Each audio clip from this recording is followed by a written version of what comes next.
Merry Christmas and a Happy New Year! The Chennai Silks. Let the celebrations begin. One India Housel நேயர்கள் அனைவருக்கும் அரோட வணக்கம்.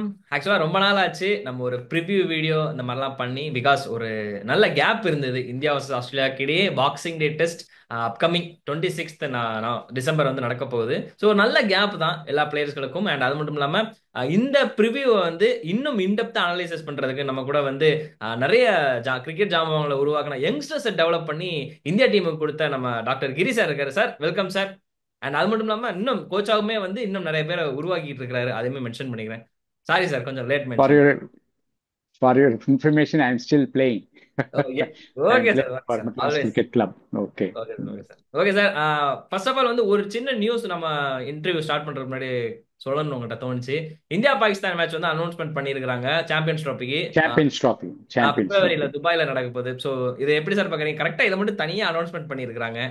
இல்ல இது வந்து ஆக்சுவலா எப்படின்னாக்க இந்தியா வந்து பாகிஸ்தான் போக மாட்டேன்னு கிளியரா சொல்லிட்டாங்க சாம்பியன்ஸ் ட்ராஃபிக்கு. அண்ட் பாகிஸ்தான் வந்து வந்து தான் ஆகணும் அப்படின்னாங்க. ஸோ அந்த ஸ்டேல்மேட்ல இருந்தது. அப்புறம் ஐசிசி என்ன பண்ணியிருக்காங்க, அது வந்து இந்தியா சொல்றபடி கேட்டு Pakistan is not safe country okay for okay. India to go there இது பண்ணிட்டு, ஏன்னா ஏற்கனவே 2-3 தடவை அசம்பாவிதம் நடந்திருக்காங்க. ம் ம் ம். அதனால வந்து இந்தியா சொல்றது கரெக்ட்னு சொல்லிட்டு நியூட்ரல் கிரவுண்ட்ல விளையாடணும் அப்படின்னு சொல்லிட்டு துபாயில விளையாடுறதுக்கு ஏற்பாடு பண்ணிருக்காங்க. அதுக்கு பாகிஸ்தான் இத்தனை நாள் ஒத்துக்காம இருந்தாங்க, இப்போ ஒத்துட்டாங்க. அது வேற வழி கிடையாது பாகிஸ்தானுக்கு. இல்லைன்னா சாம்பியன்ஸ் ட்ராஃபி கேன்சல் பண்ண வேண்டி வந்திருக்கும். ஸோ ஓகே ஒழுங்காக ஒத்துட்டாங்க. பிகாஸ் அவங்க கண்ட்ரியில் ப்ராப்ளம் இருக்குது. இப்போ நியூசிலாந்து கூட என்ன பண்ணிருக்காங்க, அவங்க உள்ள வரதுக்கு முன்னாடி நாங்கள் எங்கள் செக்யூரிட்டி செக் பண்ணுவோம், நாங்கள் ஆள் அனுப்பிச்சு எங்கள் இன்வெஸ்டிகேஷன் ஆஃபீஸர் அனுப்பிச்சு நாங்கள் செக் பண்ணுவோம்னு சொல்லியிருக்காங்க. அது அப்ரூவ் பண்ணால் தான் நாங்கள் வருவோம்னு சொல்லியிருக்காங்க. அந்த மாதிரி ஒவ்வொரு கண்ட்ரியும் அசம்பாவிதம் நடந்த போதும் பயந்து இருக்காங்க. ஏன்னா பிளேயர்ஸ்லாம் உள்ளே போகிறதுக்கே பயப்படுறாங்க. That is real situation. Okay so sir. இப்போ பாகிஸ்தான் வர்சஸ் இந்தியா வந்து நடக்கிறதுக்கு ஒத்துட்டாங்க பாகிஸ்தான்.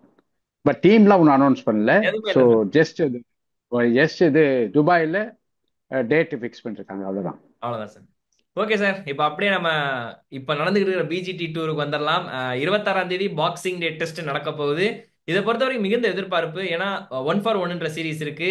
இந்த தடவை யாரு ஜெயிக்க போறாங்க அப்படின்ற ஒரு விஷயமும் இருக்கு. ஆஸ்திரேலியா தரப்புல நிறைய சேஞ்சஸ் பண்ணியிருக்கிறாங்க.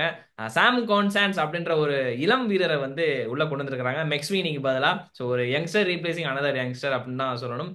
சாம் கோன்சாஸ் வந்து is a very very young teenager. ம் ஓகே. ஸோ அதனால வந்து வெரி சென்சேஷனல் இன்க்ளூஷன் அது. ஸோ மெக்ஸ்வீனி வந்து ஃபெயில் ஆயிட்டாரு. அவரால் அந்த பூமராவை தாக்கு பிடிக்க முடியலன்னு சொல்லிட்டு இவரை கொண்டு வந்திருக்காங்க. ஸோ இந்த சேஞ்ச் எதிர்பார்த்து தான். ஏன்னா மெக்ஸ்வீனி வந்து நான் நினச்சேன் மார்ஷை வந்து முன்னாடி அனுப்புவாங்கன்னு நினச்சேன், மிச்சல் மார்ஷை. பட் அது மிச்சல் மார்ஷ் வந்து ஒர்க் அவுட் ஆகாதுன்னு சொல்லிட்டு புது பேட்ஸ்மேன் ட்ரை பண்ணியிருக்காங்க அவங்க. ஸோ அதுதான். பட் அவங்க யாரை இன்க்ளூட் பண்ணாலும் பண்ணாட்டாலும் தலைவலி வந்து ஒரே ஆள் தான், ஹெட். ஹெட். நம்ம வந்து யார் யாரையோ தலைன்னு கூப்பிடுறோம், அவனை தான் தலைன்னு கூப்பிடணும். ஆக்சுவலா ஹெட் தான் தலை. Okay sir. Right. Okay sir, எனக்கு இப்போ என்ன கேள்வினா, சாம் கான்சஸ் வந்து ஒரு ஸ்டேட்மெண்ட் ஒன்று சொல்லியிருந்தாரு.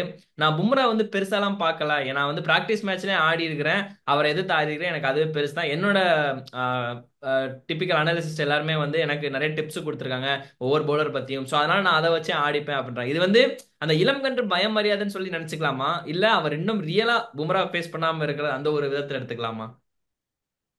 இப்போ இந்த இந்தியன்ஸ் சொல்றாங்கல்ல, நாங்கள் ஆஸ்திரேலியாவை எல்லாரையும் பீட் பண்ணிடுவோம், நான் எல்லாம் ஈஸியாக 5-0 அடிப்போம் அப்படின்லாம் முதல்ல சொல்லிட்டு போனாங்க போகும்போது. அந்த மாதிரி தான் இது ஒரு விஷஃபுல் திங்கிங், அவள் தான் ஒரு கனவு, பகல் கனவு இது. அதெல்லாம் வந்து பும்ராவெல்லாம் வந்து அவ்வளோ ஈஸியாக விளையாட முடியாது. அந்த மாதிரி யாரும் இது வரைக்கும் மாஸ்டர் பண்ணல. நான் திருப்பி திருப்பி சொல்கிறேன், பும்ரா வந்து சென்சேஷனல் கிரிக்கெட்டர் ஃபார் இந்தியா. இவங்களே ஒத்துட்டு இருக்காங்க, ஆஸ்திரேலியன் கிரிக்கெட்டர்ஸ் நிறைய ஒத்துட்டு இருக்காங்க. பெஸ்ட் ஃபாஸ்ட் பவுலர் வாசிம் அக்ரம்க்கு ஈக்குவலாக ஃபாஸ்ட் பவுலர்னு சொல்லியிருக்காங்க அவங்க.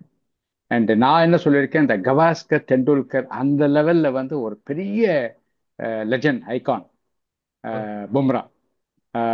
சாதாரண இது இல்லை, சாதாரண கோலி கில்லி மாதிரிலாம் நான் கம்பேர் பண்ண மாட்டேன். கோலிக்கெல்லாம் மேலே பும்ரா மாதிரி ஒரு பர்ஃபார்மன்ஸ் பண்ணுறதுக்கு ஆளே பிறந்து வரணும் இனிமே. அதனால is the greatest fast bowler India produce, better than Kapil Dev. Okay sir. Okay sir. And என்னோட அடுத்த கேள்வி, நீங்க சொன்ன அந்த டிராவிஸ் ஹெட் தான். முக்கியமா இப்ப ஸ்டீவ் ஸ்மித் வந்து ஃபார்முக்கு வந்துட்டாரு அப்படின்றப்போ, Travis head and Steve Smith இவங்க 2 பேரோட விக்கெட் வந்து எவ்வளவு குரூஷியலா இருக்கும் இந்த எம்சிஜி கிரவுண்ட்ல. முக்கியமா எம்சிஜில வந்து ஆல்ரெடி டிராவிஸ் ஹெட்டும் ஸ்டீவ் ஸ்மித்தும் சம்பவம் பண்ணியிருக்காங்க. சோ அதனால கேக்குறேன். இல்ல இல்ல அது அப்படி பார்க்காதுங்க. இது எப்படின்னாக்க எம்சிஜி கிரவுண்ட் வந்து இப்ப அவங்க ப்ரிப்பேர் பண்ணியிருக்காங்க. ம். எப்படின்னா ரியலாவே ஃபாஸ்ட் அண்ட் பவுன்சியா பண்ணியிருக்காங்க. ஏன்னா அவங்களுக்கு வந்து இந்த மேட்ச் வந்து வெரி வெரி குரூஷியல். இது வின் பண்ணலன்னு வச்சுக்கோங்க, அவங்க இது அடிக்க முடியாது, சீரீஸ் அடிக்க முடியாது, அவங்க ட்ராஃபியை பிஜிடி ட்ராஃபி அடிக்க முடியாது அவங்க.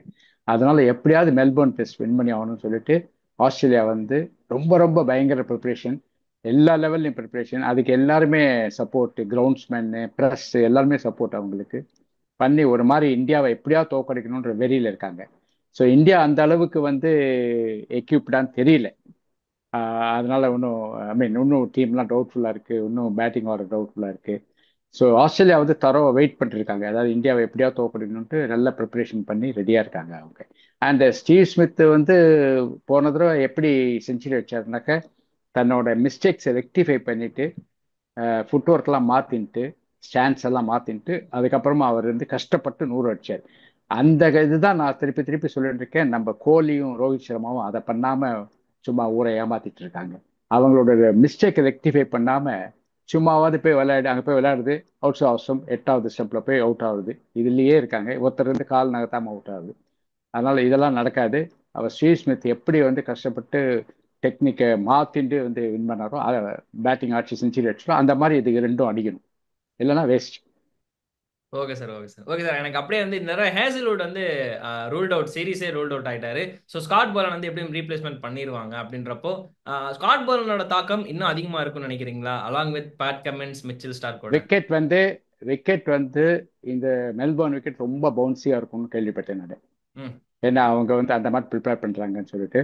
அண்ட் அவங்க இன்னொரு நியூஸ் கூட கேள்விப்பட்டேன் என்னன்னாக்கா, இந்த பிராக்டிஸ் பிட்ச் வந்து இந்தியாவுக்கு வந்து ஸ்லோ பிட்சா பண்ணி ஆமா, ஸ்லோ கொடுத்துருக்காங்க. பிச்சா கொடுத்துருந்தாங்க. அது வேற ஒரு நியூஸ் வந்தது. அந்த மாதிரிலாம் பண்றது ரொம்ப கேவலமான விஷயம். ஓகே, நம்மலாம் வந்து இப்போ எந்த விக்கெட், சென்ட்ரல் விக்கெட் எந்த விக்கெட் போடுறோமோ அதே விக்கெட் தான் ப்ராக்டிஸ் விக்கெட்டுக்கு பண்ணி கொடுக்குறோம் நம்ம ஃபாரினர்ஸ் வந்தாக்க இங்கே. ஸோ அது அந்த மாதிரி பண்றது ரொம்ப அசிங்கமான விஷயம் அது. பட் மொத்தத்தில் இந்த தடவை மெல்போர்ன் விக்கெட் வந்து எப்பவுமே இல்லாத அளவுக்கு ஃபாஸ்டா இருக்க போகுது, பவுன்சியா இருக்க போகுது. யூஸ்வலா மெல்போர்ன் வந்து லோ பவுன்ஸ் நிறைய வரும்.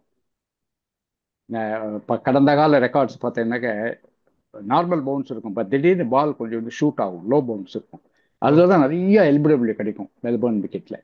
பட் இந்த தடவை வந்து அந்த மாதிரி இருக்கா, இல்லைனாக்கா பவுன்ஸே அதிகமாக இருக்கான்னு தெரியல, அது ரெண்டும் பார்க்கணும். Okay sir. அப்ப டாஸ் வின் பண்ணா எது பெஸ்ட் ஆப்ஷனா நினைக்கிறீங்க? பவுலிங் ஃபர்ஸ்டா, பேட்டிங் ஃபர்ஸ்டா? நமக்கு வந்து பேட்டிங், அவங்க ஃபாஸ்ட் போலிங்க விளையாட இந்த விக்கெட்ல விளையாடக்கூடிய சக்தி இருந்தால் பேட்டிங் பண்ணணும்.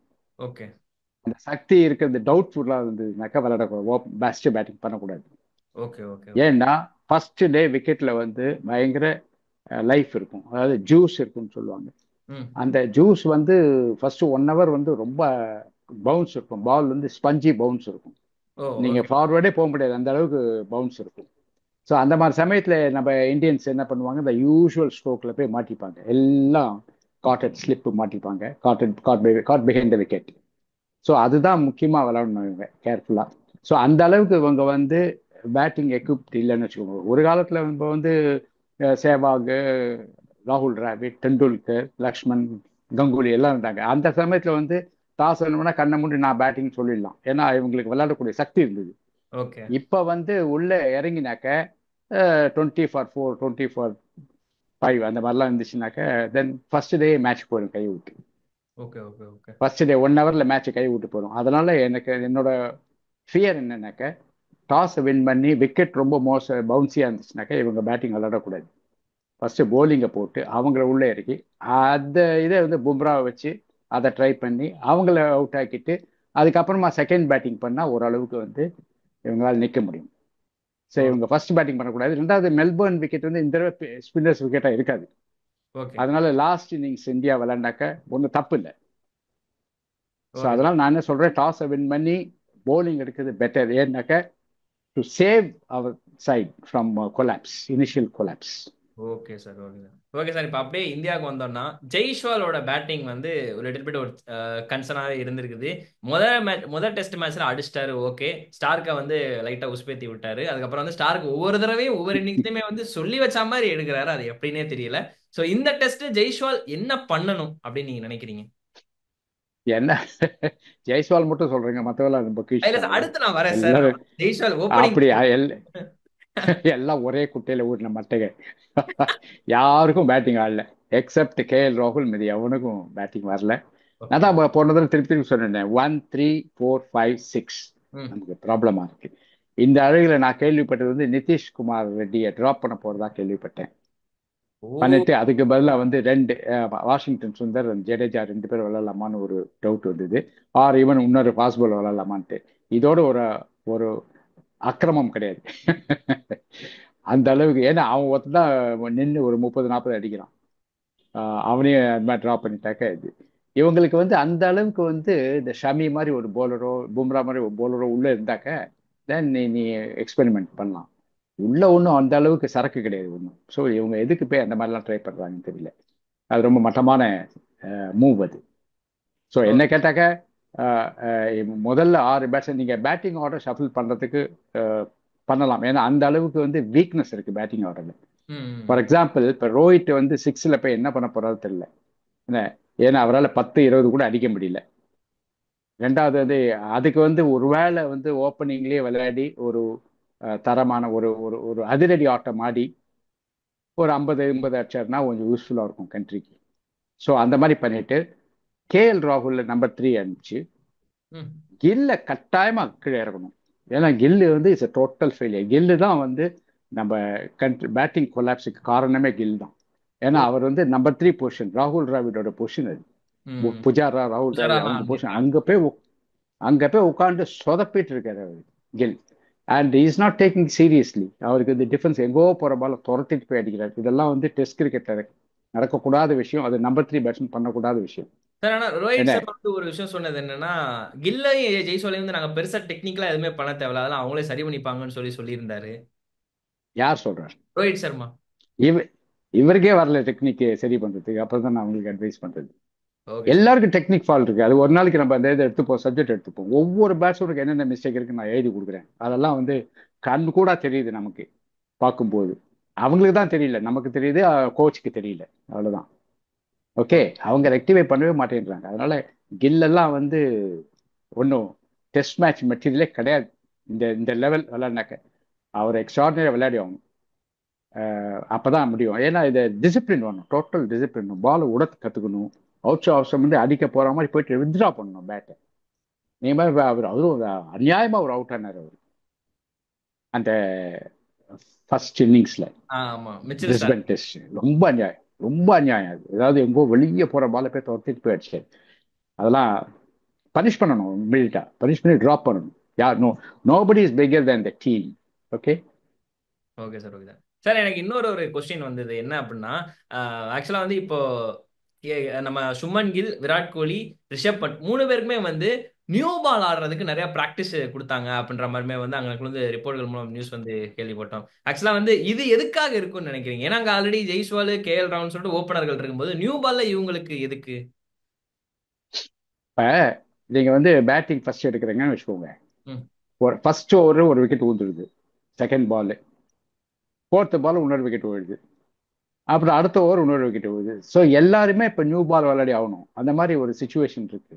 ஏன்னா நீங்க 20 for 4, 20 for 5 இருந்துச்சுனாக்க then new பால்னா old பால் எல்லாமே நியூ பால் தான். ஏதோ ஒன் டே ஃபுல்லா விளையாடினாக்கா தென் நெக்ஸ்ட் டே ஓல்டு பால் ஆகும். ம். நீங்க தான் ஃபர்ஸ்ட் 1 ஹவர்ல எல்லா விக்கெட் விழுந்துடுறீங்களா? அப்புறம் என்ன நியூ பால் ஓல்டு பால்? புரியுது. எல்லாரும் நியூ பால் விளையாட ப்ராக்டிஸ் பண்ணிக்கணும். இதுல ஒழுங்கா விளையாடுறது KL ராகுல் அண்ட் நிதிஷ்குமார் ரெட்டி 2 பேர் தான் வந்து ஓரளவுக்கு வந்து சரி நம்பி ஒரு 30 ரன் அடிப்பாங்கன்னு டெஃபினட்டா சொல்ல முடியும்.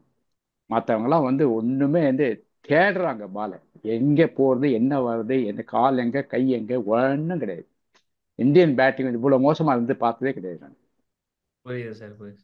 ஓகே சார், அப்படியே பவுலிங் வந்தோம்னா இந்த தடவை ஏதாவது சேஞ்சஸ் நடக்கும்னு நினைக்கிறீங்களா? பவுலிங்ல பும்ரா ஒரு சைடு இருந்தாலும் ஆகாஷ் தீப் ஓரளவுக்கு டீசெண்டா பண்ணியிருக்காரு போன டெஸ்ட்ல. ஸோ அவரை சேவ் பண்ணுவாங்கன்னு நினைக்கிறீங்களா? அண்ட் சிராஜ் வெளியே போவாரா, இல்ல அதே பவுலிங் லைனப் தான் வச்சிருப்பாங்களா? நான் என்ன சொல்றேன்னா இப்ப இருக்கிற டீம்ல நீங்க இந்த விக்கெட்ல வந்து ஸ்பின்னர்ஸ் எடுப்படாது. ஸோ ஒரு ஸ்பின்னர் போதும். ஸோ இவ இன்னொரு ஃபாஸ்ட் பாலர் வேணும்னாக்க நீங்க நிதிஷ்குமாரை டிராப் பண்றதுல அர்த்தம் கிடையாது. ஏன்னா அவர் வந்து is allrounder, proven allrounder.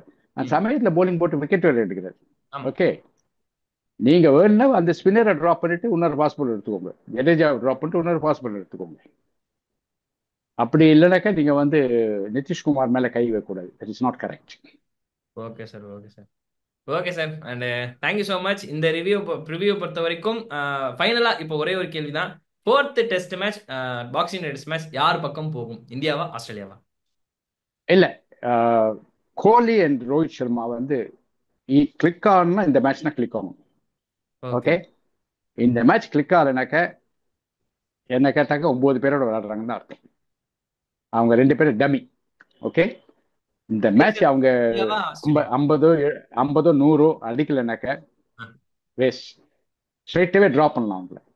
Okay sir, okay sir. So அவங்க கையில் இருக்கு, அவங்க தான் பர்ஃபார்மன்ஸ். நான் வந்து கில்ல எதிர்பார்க்கல.